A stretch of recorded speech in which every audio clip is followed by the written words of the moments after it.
So, Rival Schools, also known as Shiritsu Justice Gakuen Legion of Heroes in Japan, is one of those games that I've always been infinitely curious about. I can kinda remember playing it for a round or two as a wee lad in the 90s, but it wasn't quite like Tekken, Mortal Kombat, or Street Fighter. Those games were fairly ubiquitous and had established player bases back then.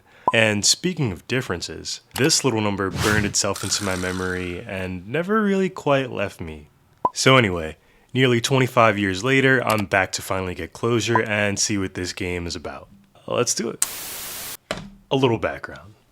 Initially conceived by then Capcom director and designer Hideaki Itsuno as a 60 frames per second successor to the company's previous title, Star Gladiator, Rival Schools released to arcades in 1997, running on Sony's ZN2 hardware before later being ported to the PlayStation console proper in 1998. Similar to Street Fighter II, the game was intended to have characters from across the globe duke it out until Itsuno made the switch over to a school setting after receiving a tepid response to his idea by his more senior colleagues. And fun fact, Sakura of Street Fighter II was included in the title as insurance against potentially low sales for the new IP, leading Capcom to establish the Rival Schools franchise as taking place in the same universe as Street Fighter.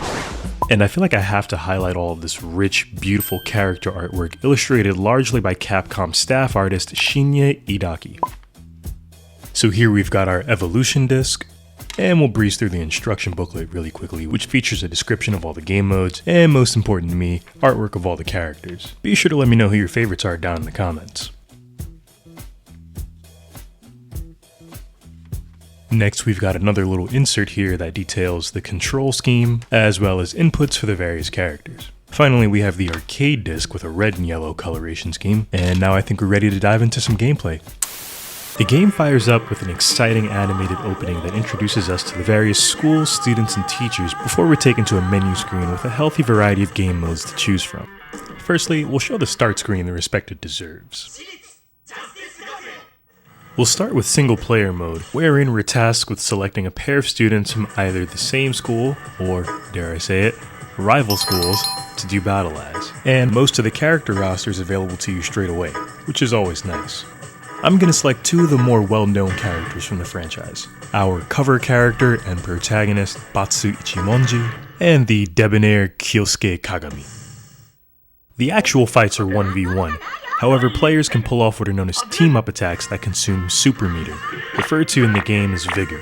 Matches go on for 2 rounds like any standard fighting game, and you get these glorious rising sun patterns if you pull off the win with either a team-up attack or a super solo move. Oh, so satisfying. Players do have the choice though of swapping out their current character for their partner character between rounds. So here I am now playing as Batsu.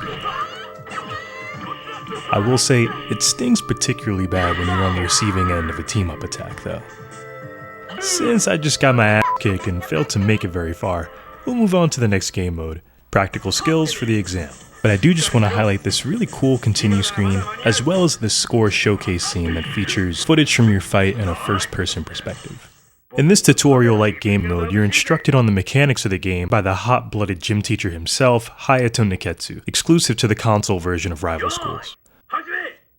So here I am working through a few basic movement exercises that you ultimately get graded on, which really helps deepen the immersion and helps flesh out the academic setting. C's get degrees, folks! Moving on, we have Knockout Tournament mode, wherein you can either partake and fight your way to the top of the bracket, or watch artificial intelligence duke it out for your enjoyment. Also, can we talk about some of these load screens? They feature characters from the game in a variety of art styles, and they are absolutely stunning. I found the CPUs to be noticeably harder this time around, it could just be me, but I lost pretty early on, so we'll skip ahead to the next game mode.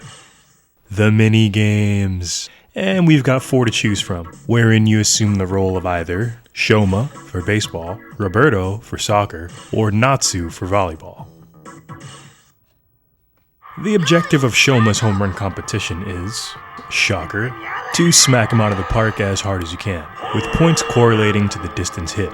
The game relies on timing and reflexes more than anything else, and there's a pretty generous window between a solid hit and striking out, hence why I was able to hit so many homers.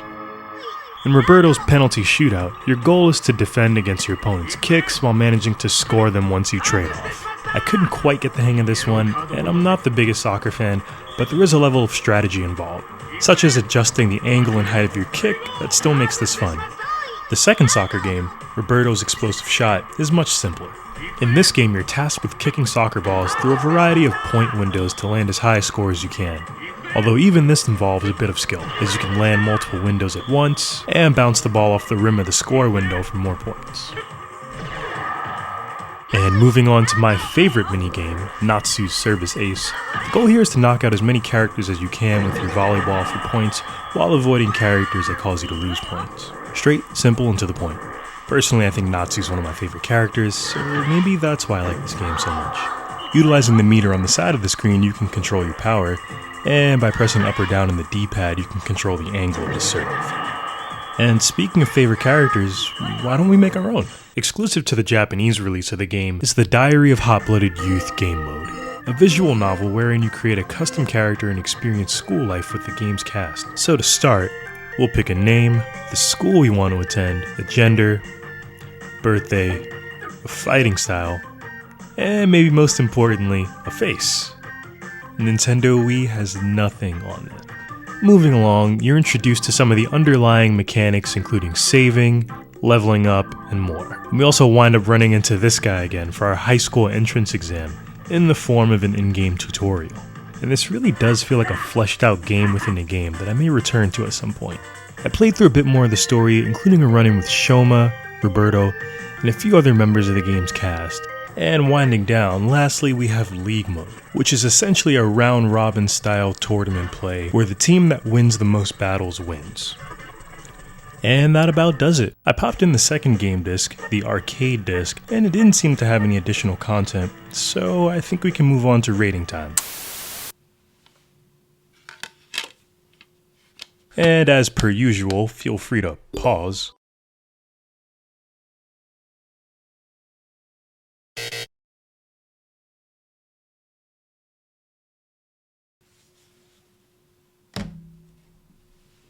And I think I'm gonna give this 9 Batsu heads out of 10.